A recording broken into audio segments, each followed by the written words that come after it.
pinaniwalaan po ang tatay ko noon. Munti ko nga pong nasaksak yung tatay ko. Nung pong namatay yung tatay ko, yun pong humingi po ako ng tawad sa kanyang po ulit-ulit. Hindi po niya matanggap. Hindi ko po matanggap.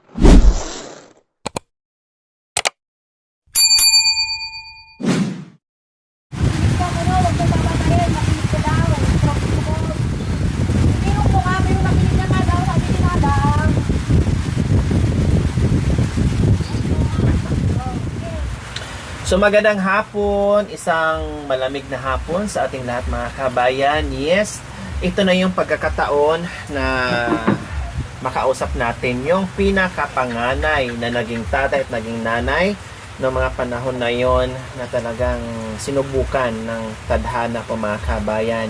So syempre, dito kami ngayon kay Ate Marie Chris at kay Kuya Jay.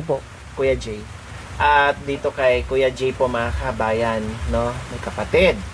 So, gaya ng sinabi ko po kanina na si Ate Marie Chris ay nagmensahe sa atin, nakikiusap na sana makausap po yung mga kuya niya at ate patungkol doon sa naging usapan namin ni Nanay Betty.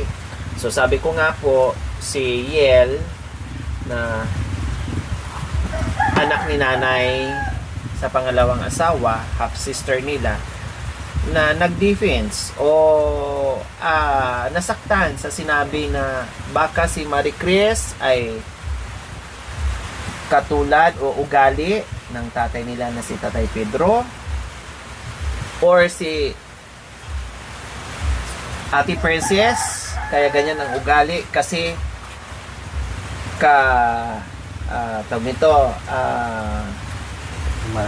nagmana, no? Ang ugali ni Ate Princess ay nagmana sa nanay nila. So nag-defense doon si Ate Yel. No, nasaktan yung bata, nasaktan yung half sister nila na hindi naman ganoon. Bakit masabi ng mga commentators na porke mabait si Marie Chris ay namana sa tatay nila, porke maldita si Princess na hindi maganda ang attitude ay namana na kaagad sa nanay nila. Kaya nag-message din sa atin si Yel na sana makuhaan din sila ng panig nila na masabi nila kung ano yung totoo. So ngayon po mga kabayan, meron din tayong liwanagin kasama natin si Ate Marie Chris and Kuya Jay and si Ate Aitis po. Aitis. Na magpapaliwanag din po sa atin, no, na ang naging totoong dahilan sa hiwalayan ni Nanay Betty and Tatay Pedro. Kasi ang kwento ni Nanay po mga kabay, kung balikan po natin, ang kwento po, alaman doon sa video, kasi naitanong ko nga po kung ano ba Nanay Betty ang naging dahilan, bakit ganito, ganyan. So ang tatay na matik sinagot kaagad ni Nanay Betty is lasinggero, nananakit. Habang kumakain si nanay, ayaw ni nanay yung habang kumakain sa tagal ng panahon, habang kumakain si nanay ay umiiyak na lang, no, hindi na makakain ng maayos kasi binubulyawan, sinisigawan, binabato pa minsan ng kung ano yung madampot or pinapagalitan, etc. So, syempre, napanood ng mga anak yon, no? Napanood, naririnig, nakikita yung video natin. Kaya, nung nakita nila ang video ni Nanay Betty, pahayag niya doon, at syempre, matik, naturalism po mga kabayan, magre-react yung mga anak. Syempre, sino ba ang unang hindi masaktan? O sino ba ang unang masaktan? Syempre, number one is yung mga bata. So ito kasi ang mensahe ni Ate Marie Chris. Basahin ko lang, parang katulad din kay Yel na binasa natin para alam natin yung nangyari, no, kung bakit napunta tayo ngayon at naging usapan ito ngayon. So ito yung mensahe ni Ate Marie Chris po mga kabayan. Maliliit, di ko mabasa. Grabe, ang haba pala nito Ate Marie Chris. Opo, haba niyan. Ang haba pa lang. So ito po mga kabayan, Madam Lori, magandang umaga po. Pasensya ka na po sa abala, ma'am. Nakapag-message po ako sa inyo dahil napanood ko po lahat ng interview nyo sa nanay at kapatid ko, madam. Pati lahat ng mga komentitor, nabasa ko at lubos kaming nasaktan sa mga sinasabi na tungkol sa tatay ko, madam. Ang hindi po namin matanggap ay ang sabihin ng tatay ko na war freak, barumbadong ama. Ang mga commentators, madam, sobrang napakasakit po yon para sa aming mga anak. Normal, natural. Niya na wala siyang magawa para madinig din sana paliwanag niya. Kumbaga, ibig sabihin hindi na maipagtanggol ni Tatay Pedro yung kanyang side kasi hindi na natin sa makausap. Syempre, nasa kabilang buhay. So, yung ibig sabihin ni Ate Marie Chris. So, marami pong hindi totoo doon sa sinabi ng nanay sa inyo. Hindi po niya doon sinabi bakit laging nagiinom ang tatay, laging nagwawala, anong dahilan ng hiwalayan nila, madam. Ang dahilan, madam, ng dahil kay nanay. So, ibig sabihin, hindi naging dahilan yung pag-iinom, kundi mayroon pang malalim na dahilan kung bakit naghiwalay ang mag-asawa. So, ang dahilan, madam, ng dahil kay nanay. So, ang dahilan ay dahil kay nanay kasi nakita ng tatay si nanay na gumagawa ng milagro. Habang magkasama pa po sila, ang sobrang nakakasakit pa, madam, ang sinamahan ng tatay ay ang sinasamahan ng nanay ay pinatira mismo ng tatay yung lalaking sinamahan niya. Kaya nasabi ng tatay noon na nagpatira siya ng aha sa bahay namin na siyang tumuklaw sa kanya at bayo pa mismo ng kapatid ko yon, madam. So, ibig sabihin, mga kabayan, ito yung milagrong nangyari na naging dahilan sa hiwalayan na mag-asawa.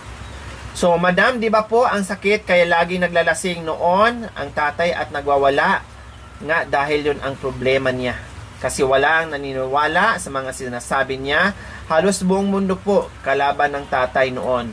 Ultimo, mga ate at kuya ko noon ayaw paniwalaan ang tatay sa sinasabi niya kasi nabi-brainwash ng nanay utak nila. Halos mapatay pa nga po ng kuya ang tatay noon dahil sa issue ng nanay ko kasi nga pilit ni nanay na wala daw siyang ginagawang masama. Alam niyo po, madam, wala akong masabi sa tatay ko. Sobrang bait ng ama, napakasipag niya, lahat ng sahod niya sa bukid o pagbubukid kinukuha ng nanay. Ni piso, madam, walang tinitira si nanay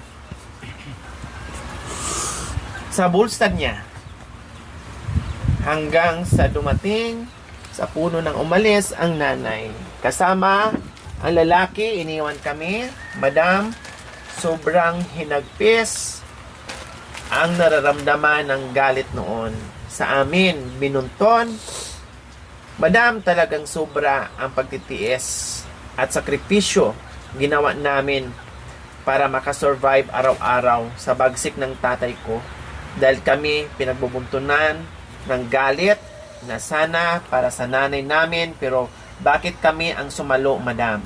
Nasabi ko po sa inyo na hinahabol kami ng tatay noon, madam, na nalasing, di ba? Ang mali ko, hindi ko nasabi ang dahilan kung bakit nagawa niya lagi sa amin kasi naisip niya ginawa ng nanay ng lalaki. Kami po pinagbubuntungan niya ng galit, lalo na po kami kamukha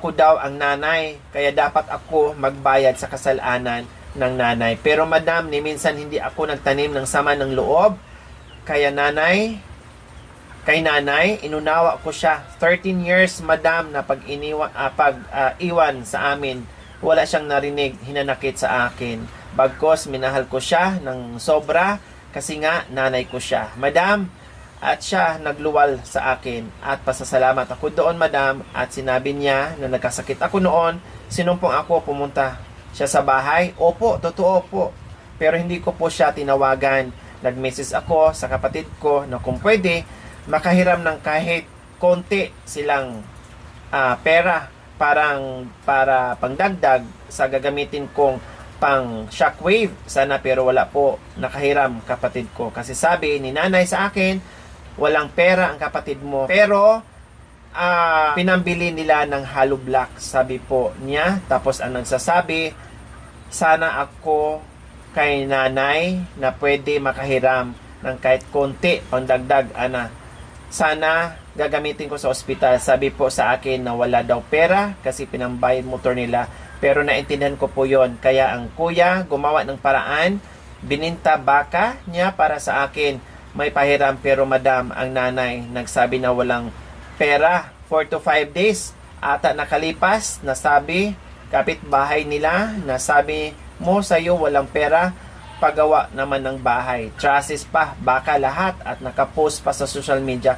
Talaga madam, pinapagawa nila. Kaya doon ko naramdaman na wala pa kwenta ang buhay ko, mas mahalaga ang bahay niya na mapagawa kaysa sa buhay ko. Maisalba, di ba po? Sa 13 taon na wala siya, hindi namin ramdam talaga madam na mahalaga kaming anak na naiwan madam. Hindi po sila uuwi dito kung hindi pakiusapan ng tatay noon sa kanya na uuwi na kayo. Dito mag-aaral ang bunso. Sabi po niya, si tatay mismo nagpakumbaba sa nanay. Linunok niya ang pride at ego niya para sa kapatid ko, na sabi niya po na makita at makasama ko lang kapatid.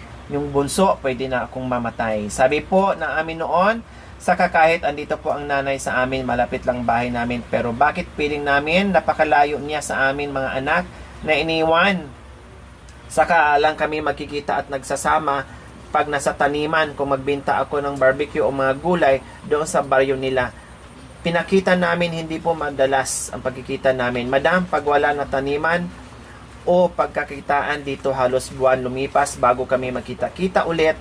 Nanay, hindi po sana pupunta dito para kamustahin lamang ang mga anak niya. Kaya doon siguro may hinanakit ang ading kong si Princess, may pinaghugutan sa pag nagkasakit ang ading ko. Hindi po nagawang bisitahin ng nanay yon madam. Hindi ko po nakita ang bumuhat o halikan ang anak ni ading ko, ma'am. At saka sa video ko rin lang nakita na niyakap siya ng nanay namin. Correction pala nanay sa kapatid Mungkada. Bakit noon nagtanong tatay ko, di sinabi ng alam.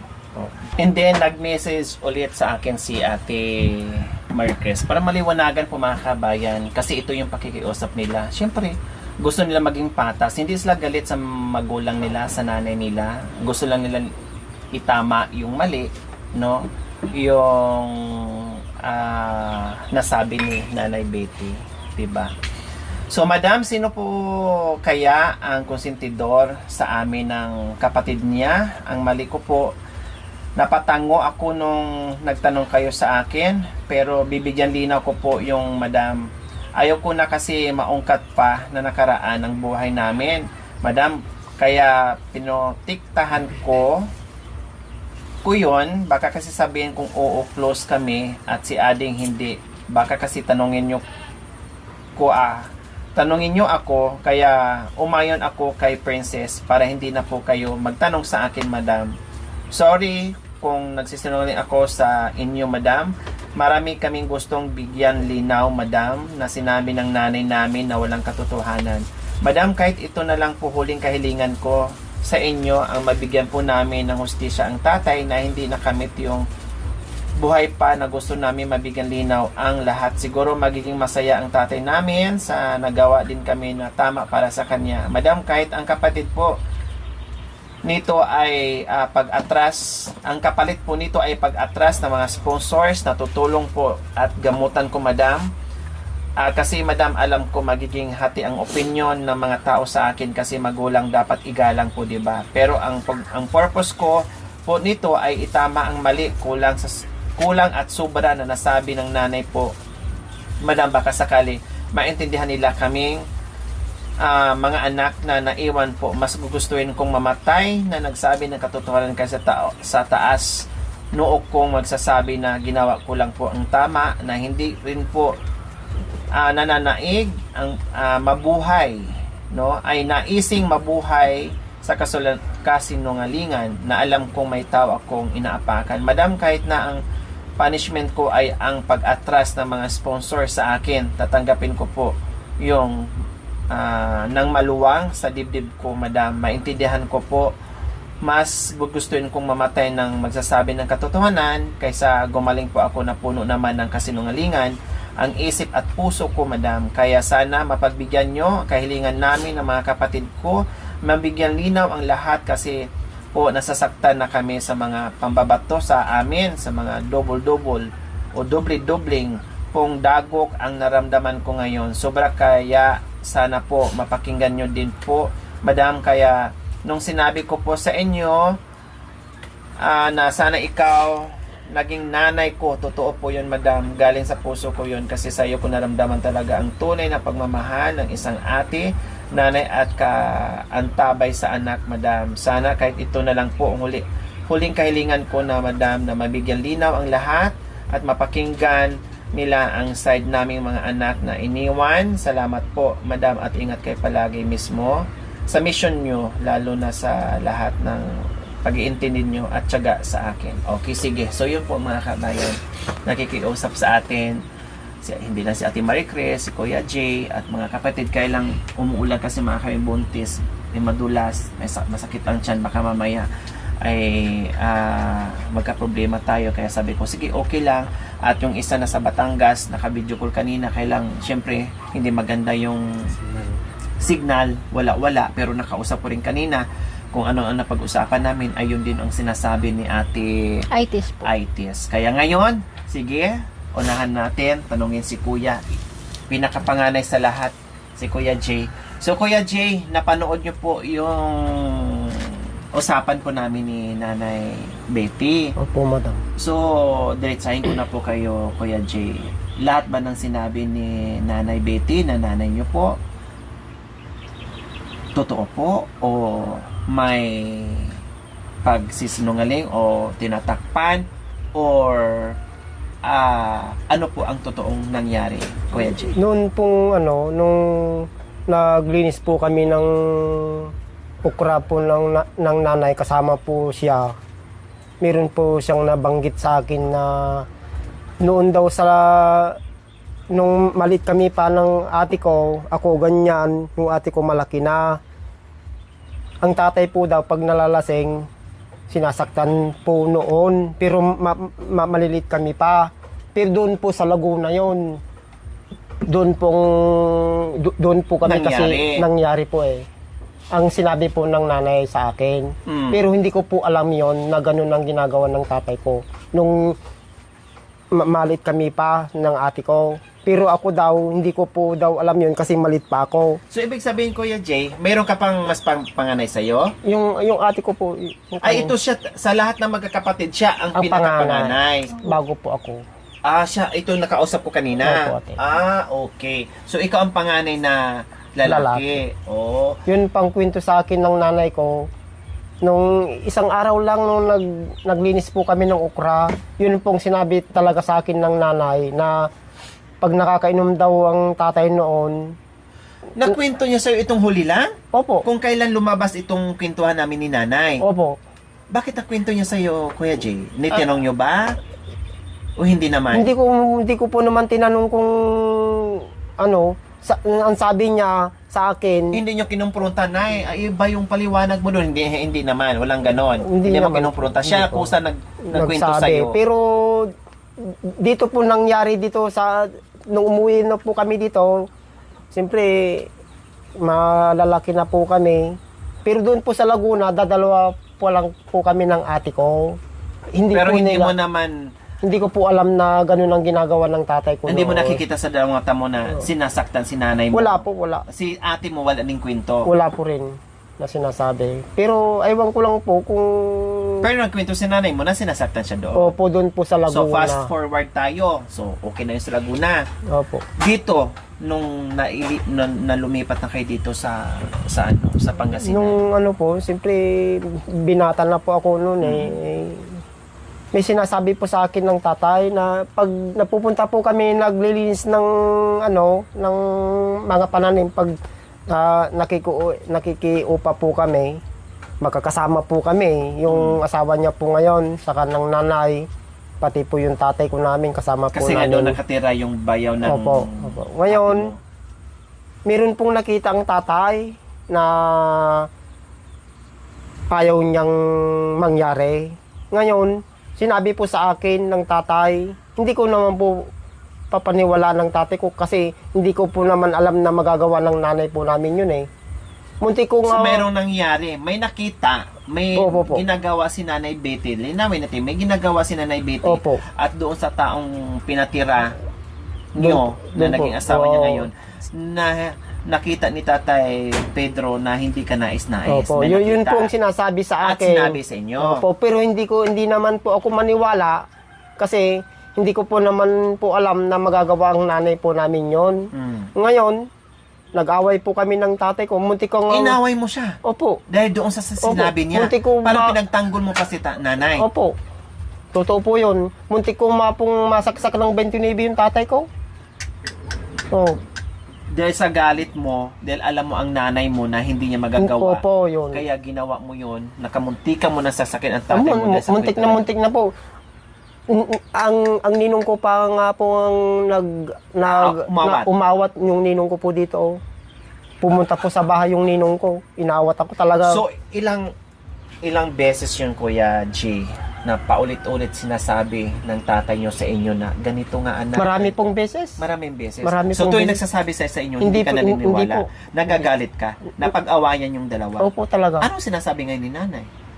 Sinasabi Dahil hindi lang naman isang beses, kundi maraming beses. So, anong sinasabi ang sabi po paliwanag ng ni nanay inyo? sa amin, wala po daw siyang ginagawa na ano. So 101% naniniwala ka talaga na walang ginagawa ang Opo, nanay. talaga wala. So, tuwing- ang alam ko po talaga walang ginagawang ano si nanay. Kasi Pero, hindi mo naman nahuhulit nakikita. Opo. Ang tatay ko po, yung tatay ko pong nakahuli sa kanila na may ginagawa, sinabi po sa amin, pero hindi pa ako naniniwala sa tatay ko. Ang nanay ko nga pong kinakampihan ko po noon. So 101% ay sinungaling si tatay. Sa panahon na yon Opo. na hindi ka naniniwala sa kanya. Opo. Pero tuwing nagsasabi sa iyo, anong nararamdaman mo? Parang ano po, nagagalit po ako sa tatay noon na hindi ko po naman po alam na magagawa ang nanay po namin ng ganyan. Nung kalaunan, bigla po silang nawala na kagad. So ganito, Kuya J, ilang beses nagsabi sa iyo si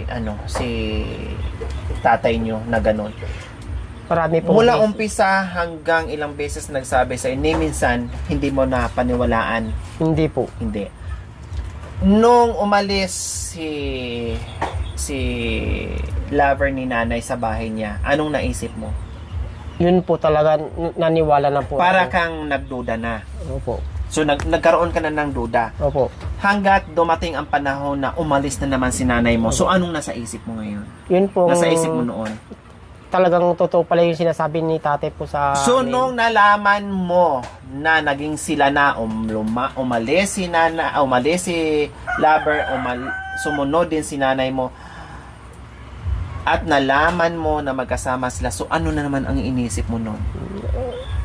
Naniwala na po ako na talagang galit na galit po ako pag nakita ko sila. Sinundan po namin, pinantuan po namin sa Sabila. Kung saan sila Kung saan po ako, saan po kami pumunta. So bago nangyari yun na sinundan nyo kung saan saang lugar, ano ngayon ang sinabi mo kay tatay mo? Dahil ilang beses nagsabi si tatay mo pero hindi ka naniniwala. Sana kung naniwala ka lang sana anak ko na ganito ang ginagawa ni nanay, Yun sana po, mapigilan pa sana natin noon pa hindi Yun na. po ang sinasabi po na ang tatay po namin na kung Niwalaan. pinaliwalaan nyo ako, hindi sana yan nangyari Aabot yan. sa ganito. Opo, yun po So ano sinasabi. ngayon ang paliwanag mo sa kanya, kuya? Sabi ko naman po Nag-usap kayo ng tatay opo, yung ano. Anong sabi ko sinabi pa mo sa tatay ko, hindi po, sabi ko sa tatay ko na kala ko hindi magagawa ni nanay yung tay. Totoo naman pala. Yun po ang sinabi ko sa tatay ko. Kung naniwala lang sana kayo, hindi yan mangyayari. Napigilan pa natin sana ang nanay nyo. Yun po ang sabi ng tatay po namin.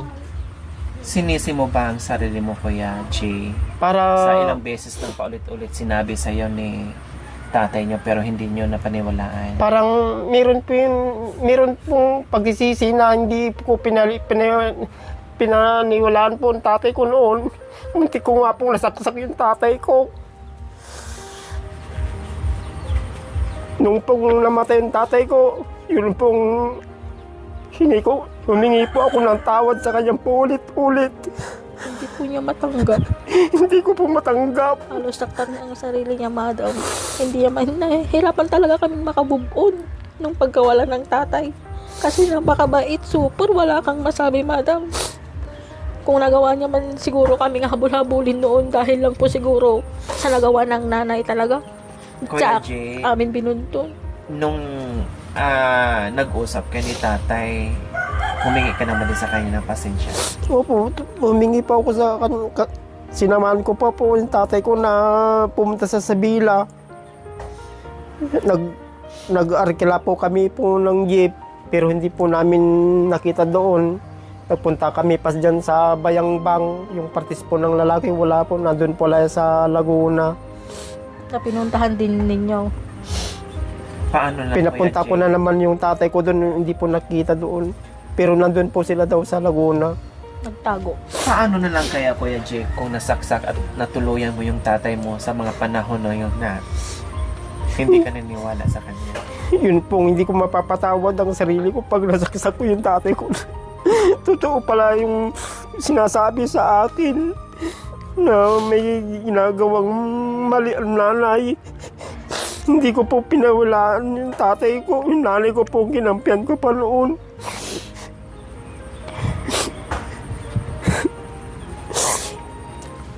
Nung dumating, Kuya Jay,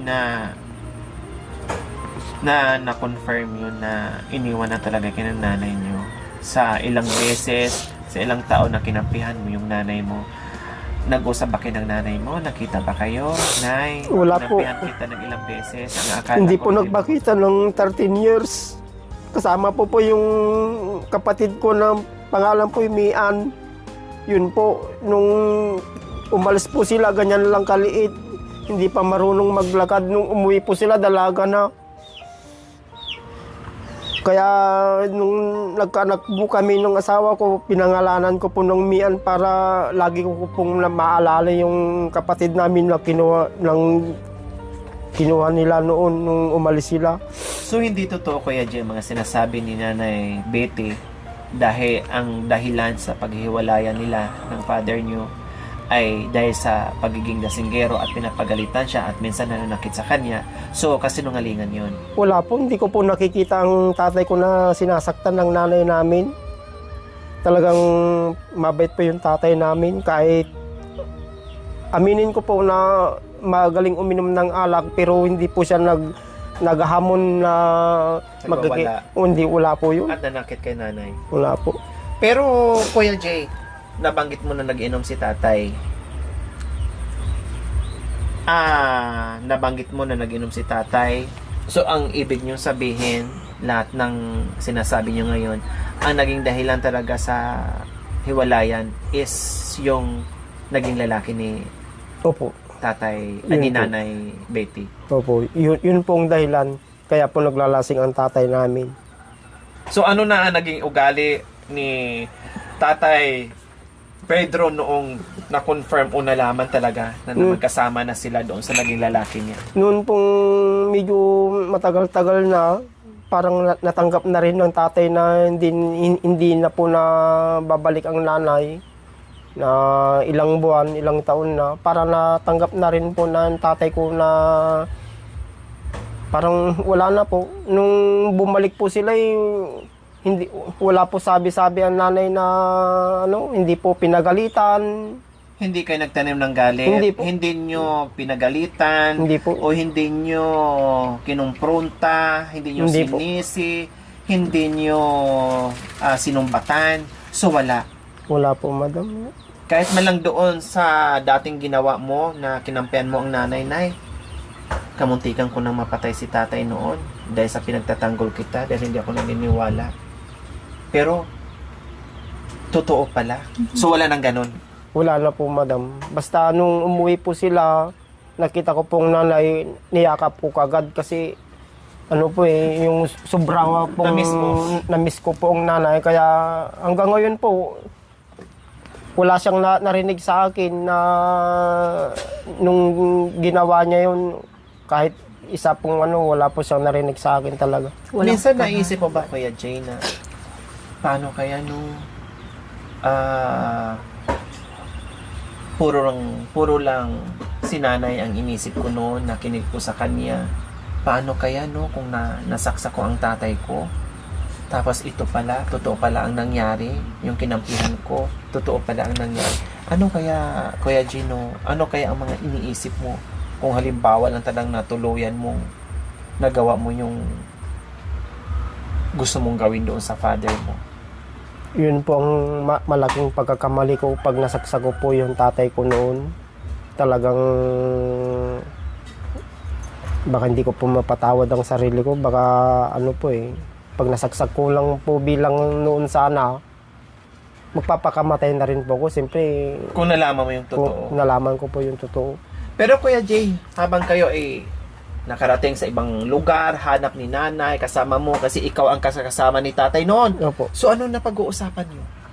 Sinasabi po sa akin ng tatay, kung naniwala sana kayo sa akin, hindi sana na mangyari to na sabi niya po ng tatay po sa akin noon. Anong sagot mo, Kuya Jay? Akala ko po naman kasi hindi magagawa ng nanay yon, kaya ang nanay pa ang kinampihan ko, sabi ko po sa kanya. Lagi-lagi kong sinasabi sa inyo na may ginagawang nanay nyo na mali. Yun pong sinasabi. Hindi naman pa ako naniniwala sa tatay ko. Humingi ka na sorry kay tatay. Humingi pa ako ng sorry ko po sa tatay ko talaga. Noong namatay ang tatay niyo, Kuya Jay, Talaga, anong naramdaman niyo? naawa po ako sa kanya na ganun. Hindi ko po mapatawad ang sarili ko pag nasaksak ko po talaga yung tatay ko noon. Nung pong namatay ang tatay ko, yun po ang sinasabi ko sa kanya na humingi po ako ng tawad. Marami pong beses na humingi po ako sa kanya. Kaya, pag naririnig mo ako yung, ngayon tay, patawad yung lahat ng ginawa ko sa iyo. Hindi ako naniwala noon. Mabait po talaga yung tatay po namin. Kahit po naglalasing siya, pag nung nawala po yung nanay namin, umalis po sila. Pag umuwing lasing, meron po kaming ulam. Yung mga kapatid ko, hinahanap po na saan. Kaya po, nung namatay po yung tatay po namin, Sobra kayong, labis kayo nasaktan. opo. Hindi po namin matanggap. Hindi po kasi nga nakuha yung hustisya na dapat na sana makuha niya, kasi nga yung paluloko sa kanya ng nanay, hindi po niya nakamit. Kasi sinasabihan po kasi sina kuya, mga ate, na ganito ganyan ang nanay, hindi sila nanimala. Ang gusto po sana ni nanay, bigyan siya ng, kumbaga yung panlulukong ni tatay kay nanay, gusto nila na bigyan niya ng hustisya yung ginawang pagkakamali ni nanay sa kanya. Pero sinang kuya po, sabi po niya, wag na tayo, sabi niya, kasi nandyan na yan, tapos na. Parang ang gusto po sana ni tatay noon, may pakulong, ganun po, di ba? Pero sila po, Ang mga anak, ayaw po nila. Pati kami po, hindi po kami umayon kay tatay noon na gusto niyang mangyari na mabigyan ng katarungan yung ginawa sa kanya. Pero kami, pakulong dahil sa ginawa na. opo, Pero nananaig ang pagmamahal at unawa. sa nanay po namin. Sa nanay. Kasi nga po tapos na. Kaya, madam, gaya nga ng sabi ko, kahit ito na lang ang huling kahilingan ko sa iyo, kahit ito ang maging punishment sa akin na pag-atras ng mga sponsor sa pagtulong sa gamutan ko, tatanggapin ko po yun ng mga luwag sa dibdib ko. Wala po akong hinanakit. Basta masabi pa lang po namin na yung katotohanan, liwanagin yung kulang, tama at sobra sa sinasabi ng nanay. Kasi masakit po para sa aming mga anak na patay na nga po yung tao, sisiraan pa. Mas gusto ko po sanang sinabi niya na doon na kaya siya umalis nagkamali ako. Kaya lagi nagiinom yung asawa ko. Di mas mabuti po sanang ganon. Doon po hindi Nasabi po niya, naghiwalay sila, laging nagwawala, nananakit pa kay nanay. Talasinggero nga po. Yun po ang dahilan niya. Pero iba po ang dahilan. Yun nga po, nagkamali ang nanay na gumawa ng kasalanan.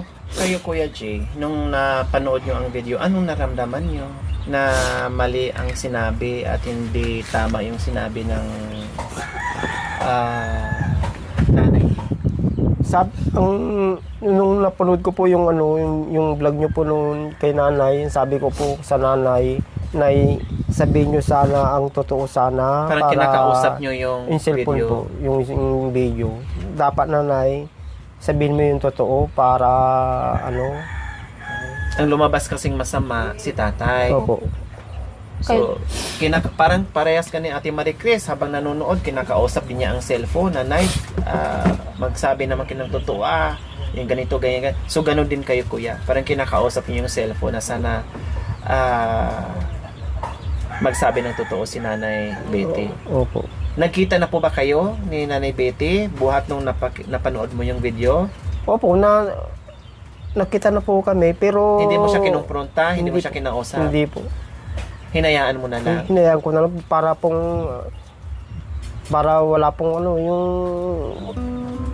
ito ngayon po, pag mapanood po ng nanay yan, baka sasama na naman po ang Yes, loob ano sa sabihin niyo amin. po? Yun, nasabi niyo na po, Kuya Jay. Ano sabi niyo po kay nanay? Nay, pag napanood mo po itong interview po namin kay madam, sinabi po lang po namin yung totoo. Bakit kayo nagkahiwalay ng tatay?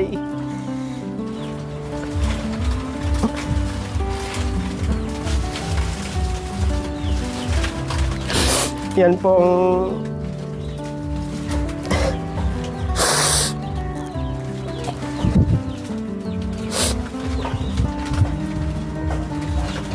baka magalit po kayo sa akin na hindi na naman tayo magkausap pag nakikita tayo dyan sa daan. Sinabi ko lang po na yung totoo para matapos na itong issue na parang si tatay ang hindi ko po kasi matanggap na tinawag na warprik si tatay sa kagago, barumbado. Alam niyo po naman na ang bait ng tatay. Yan ang kinakasama ng loob ng mga anak kasi alam nila kung gaano kabait ang tatay nila. So, syempre, aminin natin may kamalian din si nanay. Sabi ko nga kanina, dapat ang sagot na safe na lang sana kasi para si Ate Marie Chris, kaya pala may dahilan kung bakit tumango siya sa sinabi ko o sa tanong ko sa kanya na hindi ba kay close ng nanay mo? No? So, tumango na lang siya kasi nga ito ang pinagtatakpan na parang saluin na lang ni Marie Chris kung ano yon para lang matakpan niya yung itong issue.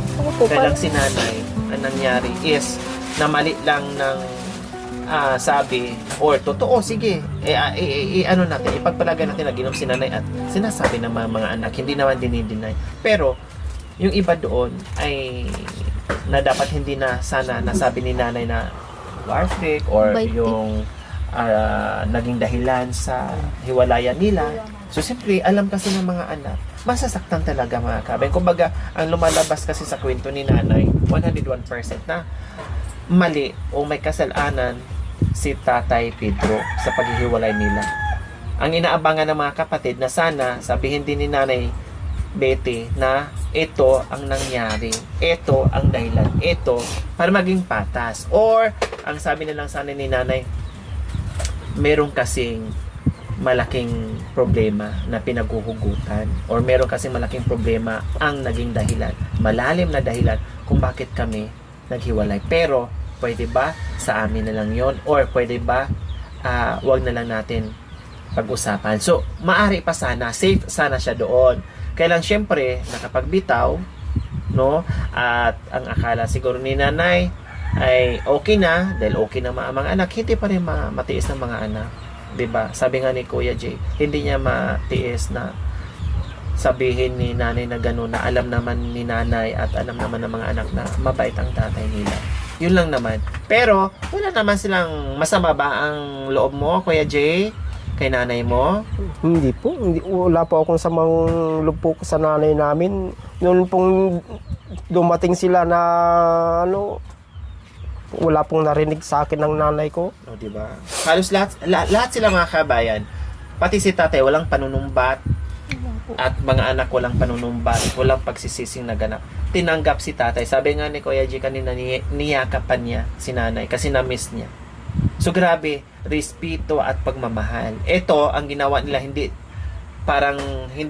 disrespect doon sa nanay nila. Itinuwid lang nila or itinama lang nila yung naging mensahe ni nanay doon sa tatay nila. Kasi parehas naman nilang mahal nila ang tatay nila, mahal nila ang nanay nila, hindi pa rin nawawala respeto at pagmamahal sa kabila ng ginawa ni Nanay Betty sa kanila. Bagkos, sa iba yung mga kabayan, magtanim ng galit, hindi matanggap, ayaw, kinamumuhian, lahat-lahat. Pero sila mga kabayan, halos sila nakausap kong mga kapatid, hindi. Ibig sabihin nananaig sa kanila ang kabutihan sa puso nila. Yung pag-uunawa at pagmamahal sa magulang nila. Yan na matanggap is yung sinabi ni nanay na hindi totoo. Diba? So yun lang po mga kabayan.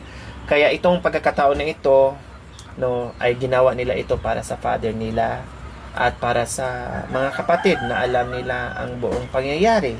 Hindi para kalabanin si nanay, hindi para siraan si Nanay Betty, kundi itama lang yung dapat linawin para maging okay at maging patas sila sa nanay nila at sa tatay nila. So ganun po, yun po yung gusto ng magkakapatid po mga kabayan. Actually, dapat kung hindi lang umulan o hindi lang sumakit ng tiyan ng isang kapatid nila o dalawa, pati hindi lang nawawala ng signal yung taga Batangas, kasama din natin sila ngayon sa pag-uusap. Kasi yun ang gusto ng iparating, wala nang iba. Kahilingan ni Ate Maricres at mga kapatid na maipaliwanag yung side nila mga kabayan. Okay, so yun lang po at kahit papaano naliwanagan tayo ngayon, naintindihan natin at napagbigyan natin sila sa kanilang kahilingan. At Nanay Betty, na nabigyan ko rin kayo ng panahon na marinig yung side nyo dahil ni Ate Mariel na nasaktan dahil doon sa ugali na nagmana si Persa sa inyo. So ngayon ay karapatan din po nila na dipinsahan o marinig yung kanilang side. So sana natanggap nila o matanggap yung pagkakamali bawat isa. Ganun naman talaga. Hindi tayo perfecto, na hindi masamain ni Nanay Betty kung ano man yung reply doon sa kanyang mensahe o sa kanyang napag-usapan namin sa video. Kasi ang purpose lang naman ni ate at ni kuya na linawin yung sinabi nyo tungkol doon sa father nila at naging asawa nyo noon. O, diba? So, yun lang po. May karagdagan pa, Kuya Jay? Wala na po, madam. Kayo, Madam, Ate meron. Maricles.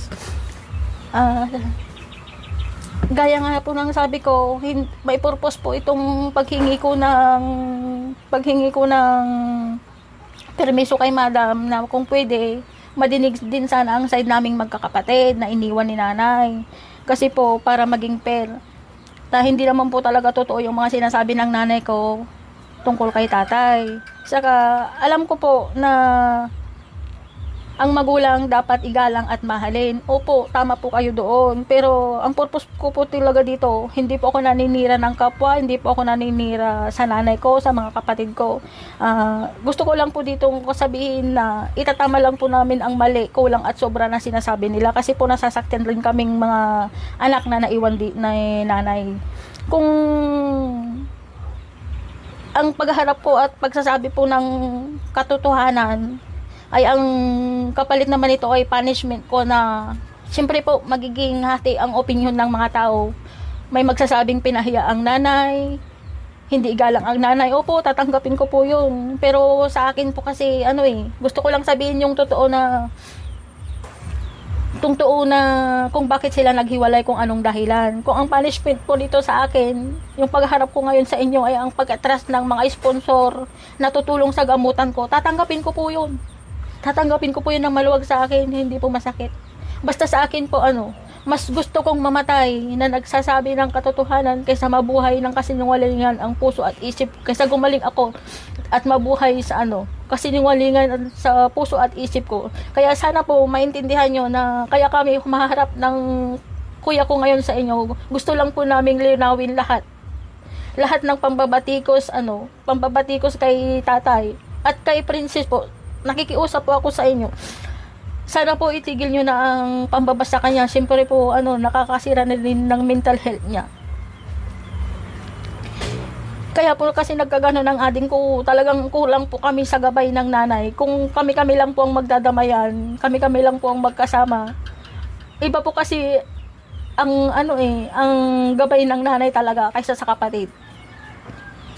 Opo, aminin ko na nagkamali ko siguro kami ng pagpapalaki sa kaya hindi namin na turuan ng mabuting asal. Kaya pagpasensyahan nyo na po. Kaya nagpapasalamat din ako kay Ma'am Lori na pinagbigyan niya yung kahilingan namin ng kuya, pati mga kapatid ko po na dinggin ang side namin.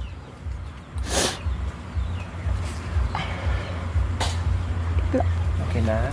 So ayan po mga kabayan, sana maintindihan natin kung ano ang mga paliwanag at naging usapan dito at ganun kay nanay at doon din sa sa naging pangalawang mister ni nanay. Wala naman kaming doon. Si nanay lang naman ang napag-usapan namin dito kasi kumbaga ang problem dito si nanay kasi tatay lang naman. So wala na kaming pakialam doon o issue doon kay kuya sa pangalawang asawa kung siya ang pinili, si nanay na ang may problem doon, hindi nasaklaw sa aming pinag-usapan. At sana maintindihan nyo rin na kung bakit gusto nilang magpa-interview, gusto nilang makuha yung side nila para maiparating naman din. Kasi sabi nga ni Ate Maricris kanina, ang ganda ng pakiramdam ko ngayon na nasabi ko yung gusto ko, nasabi ko yung ko kasi para akong nabunutan ng tinik sa narinig niya sa sinabi ni nanay. Ganon din, syempre ganon din si Kuya Jay. Ganon din si Kuya Jay. Alam ko, naramdaman din niya na parang lumuwag yung puso niya sa nakita at narinig niya doon sa video natin. Kaya yun lang, paliwanag lang naman yan at magkakaintindihan muli at magiging okay sila muli mga kabayan. Kaya ngayon ay tapos na, okay na. Sana tuloy-tuloy na magiging okay na wala ng problema po mga kabayan. Kuya J and Ate Maricris? Sana po kung mapanood to ng nanay, sana hindi siya magtanim ng galit sa amin. Ginawa lang po namin ang dapat. Kasi siguro ngayon lang kami makakagawa ng tama para kay tatay. Kasi nung buhay po siya talagang gusto niyang mabigyan sana ng ng hustisya yung ganun nga ang ginawa sa kanya, pero kami pa umayaw. Sinabi lang namin na pabayaan na lang kasi nga po tapos na. Kung mapapanood nyo man ito, Nanay Mariel, Mian, sana mapatawad nyo kami kung may kasalanan man kaming pagharap kay Madam. Kasi gusto ko lang talagang malinawan ang lahat. Kasi ang hirap ang hirap na tanggapin yung mga sinasabi ng mga komentor na wartek at barumbada ang tatay ko, ang tatay natin. Pero hindi naman kasi talaga totoo yun, kaya masakit din. Kaya ikaw Mariel, sana maintindihan mo rin ang side namin. Ikaw nga nasaktan nung sinabing namana ni Princess yung ugali kay nanay at ako kay tatay. Ganon din ako.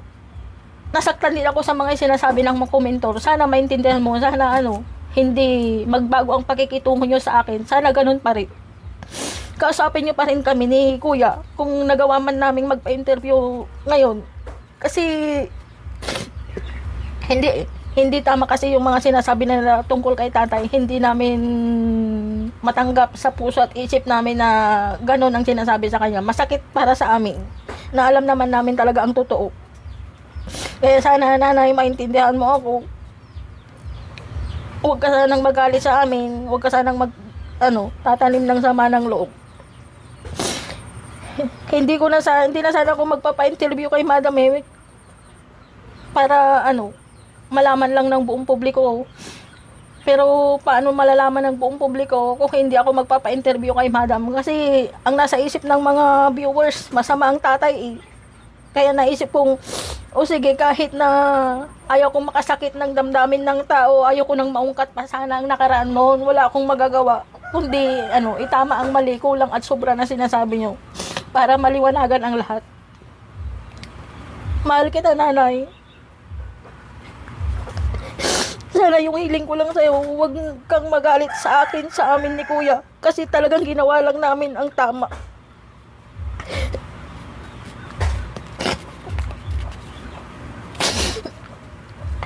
Sobrang mahal na mahal po namin ikaw, nanay. Wala ka pong narinig na panunumbat sa amin nung umalis ka at nung bumalik ka. Tinanggap ka po namin ng buong buo, nanay. Kaya sana, maintindihan mo kami.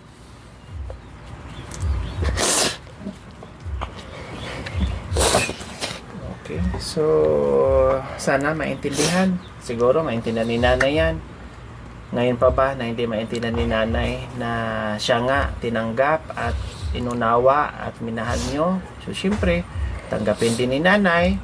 Kumbaga, ang pag-alis ni nanay, natanggap nyo. Ang pagbalik ni nanay, natanggap nyo. So, ngayon, matanggap din niya bilang isang magulang na yung sa loobin ng mga anak, no? Kung natanggap niya, kung natanggap niyo siya noon sa pagbalik niya, ngayon matanggap din niya na beautiful. Kumbaga hindi naman pwede na ang mga anak na lang ay mag-unawa, no? Laging nakakaintindi, laging mapagbigay. Siyempre yung magulang din ay marunong din umunawa at mapagbigay. Kumbaga mas manaig pa nga yung unawa at pagmamahal ng magulang kaysa sa anak. Ganun yun, diba? So, ayan. Maraming salamat at ganun talaga ang buhay, no? Go kahit ano pa mang problema na dumating sa atin ay kailangan ay harapin lang natin. Laban kung laban. Okay? So, maraming salamat po. We love you all. God bless us all. Bye.